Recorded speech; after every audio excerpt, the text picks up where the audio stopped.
Itu cara Nabi. Kemudian kalau kaum pria, ini ada begini, siapa yang berinfak, pahalanya begini, bersedekah begini. Itulah cara Nabi. Bukan menunjuk, ente ngasih sedekah ya, cincinmu bagus jual ya. Ini nggak ada begitu. Nabi tidak mengajarkan begitu. Nah, itu membuat orang lari dari kebaikan. Kalau dengan cara menunjuk, meminta, itu seperti merampok. Merampok pakai malu itu. Merampok kan pakai pedang dengan rasa malu. Kalau tidak ngasih kan malu. Misalnya kita minta, itu jamnya bagus buat saya ya. Itu sama ngerampok, kasih buat saya. Itu loh, sama itu. Cuman karena dia punya makom seorang ustadz pakai atas nama Allah, atas nama Nabi, sama itu. Bahaya itu. Oh, ustadz minta-minta ke jamaah. Kalau memberikan himbauan sedekah, cuman biasanya ngomong, ya tidak paham-paham tuh. Suruh megang kotak, dia pegang beneran. Tidak ngisi-ngisi ya, didoain saja semoga paham. Ini paham misalnya ini. Nah ini ya tetap tidak boleh kita bikin malu. Bikin malu nggak diajarkan oleh Nabi SAW. Atau bikin orang lari. Ini masalah sedekah. Maka lihat, ikhlas harus kita ajarkan untuk diri kita sendiri. Ikhlas kita ajarkan kepada orang lain. Bagaimana mengajarkan ikhlas? Cara mengambil pun yang cantik, yang manis. Maka tim-tim pengurus masjid yang cari dana, tolong yang cantik mainnya. Ada sebagian yang kalimatnya itu kalimatnya Masya Allah, kalimatnya bukan kalimat beriman. Yang penting banyak cepat jadi, terserah ente ikhlas gak penting. Oh gak begitu dong. Kalau gak ikhlas kasihan dong dia bersedekah. Masuk kalimatnya yang penting banyak, gak apa-apa gak ikhlas Pak Haji. Kok begitu nih gimana? Masa Pak Haji yang ngasih duit bisa biar boleh masuk neraka? Kita itu membuat masjid untuk mengajak orang masuk surga. Yang bersedekah pun bagaimana dia dengan penuh kerelaan, senang masuk surga. Sudahlah, jangan dikit-dikit, ikhlas dikit. Mending banyak gak ikhlas gak apa-apa. Ini kadang muncul kalimat begitu. Ini panitia yang salah alamat. Tapi panitia yang mainnya cakep cantik, orang terpesona dengan program, rindu untuk mengikutinya. Nih coba saya tanya bapak-bapak, yang jujur, siapa yang udah punya motor dan ada BPKB-nya? Nggak mungkin nggak ada. Satu masjid begini nggak ada. Baik, doanya dirubah, pertanyaan dirubah. Yang tidak ngacung sedangkan dia punya motor dan ada BPKB-nya, kita doain besok hilang. Hasil jual tanah nggak usah dibagiin ke ahli waris, bagi aja udah sedekah ke orang lain. Nanti ahli waris tidak akan ada yang miskin, nggak ada, semua dikayakan oleh Allah SWT. Ya baik, siapa yang mau duluan ngasih cincin? Ya, tinggal berapa? Tinggal kurang lebih 500.000 ada di ATM. Mau tangan dong. Oh, iya dong. 500.000 itu 500.000. Nih sekali, sini cek. Siapa di antara saudara, kan belum tentu semua punya toh. Siapa di antara saudara yang pengen punya duit cash 10 miliar rupiah? Oke, kalau pengen punya 10 miliar, lu sedekah 1 miliar dong. Ada enggak? Oke, kalau enggak ada, start dari 100 juta. Ada enggak? Kalau enggak ada, start dari 10 juta. Ada enggak? Kalau enggak ada, start dari 1 juta. Ada enggak? Enggak mungkin enggak ada. Kira-kira begitu. Tadinya miskin, jadi kaya, dihormati sebagai kiai, dapat harta dari umat. Itu Yusuf Mansur itu. Lihat dulu. Subhanallah, sip, keluarin sini. Mantap. Masih ada tuh. Anggap ini 2 juta ya. Pertama saya meyakini Anda akan mendapat kemudahan, tetapi tidak usah mencari kemudahan, tidak usah mempamrihi itu. Jangan bersedekah dengan niat nanti dapat kembalian 700 kali lipat. Itu bukan sedekah namanya. Sedekah itu titik ketika Anda ngasih, titik. Tidak ada pikiran apapun kecuali memberi, melayani, titik. Bahwa nanti Anda mendapat imbalan itu bukan urusan Anda. Jadi Anda jangan ikut-ikut, tidak usah dipikirkan.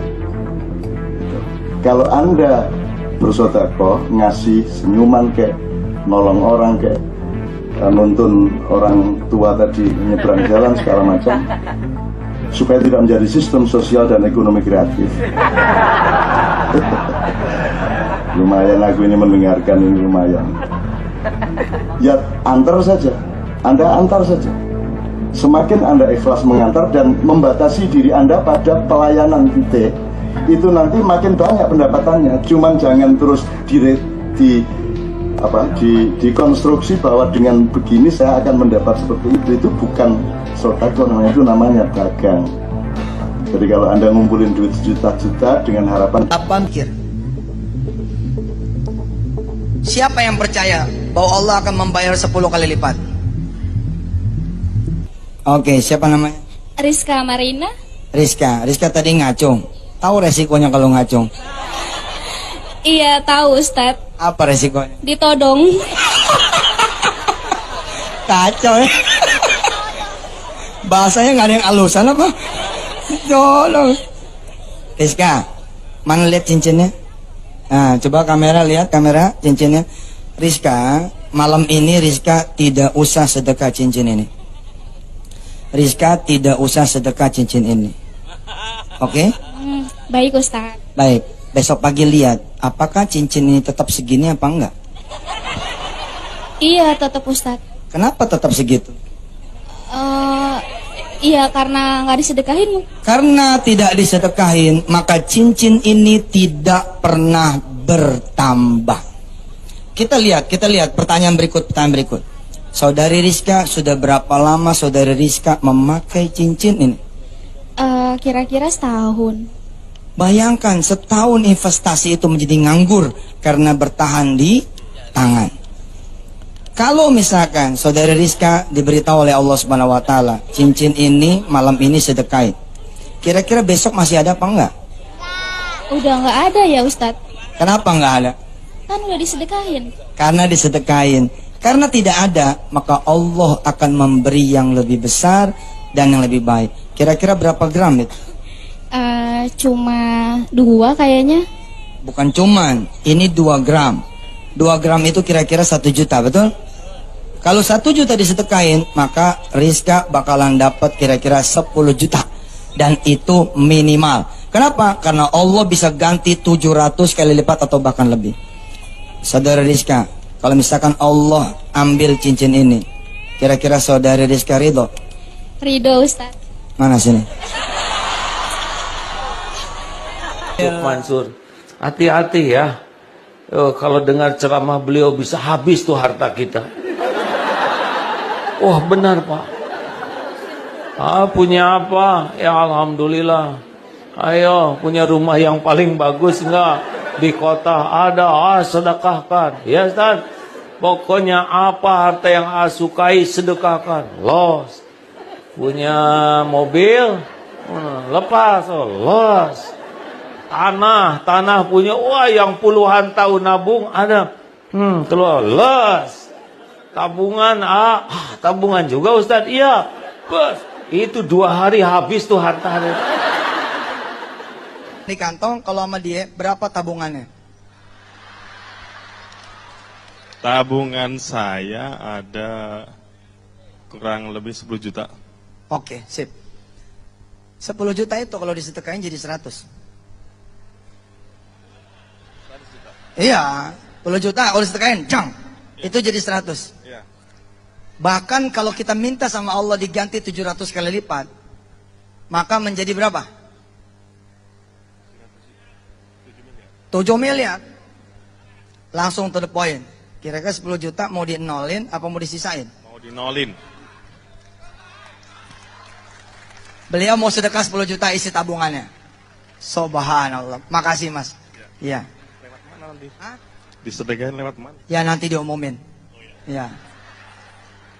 Siapa yang mau ngenolin tabungannya? Oh iya. Kemudian Nabi menyebutkan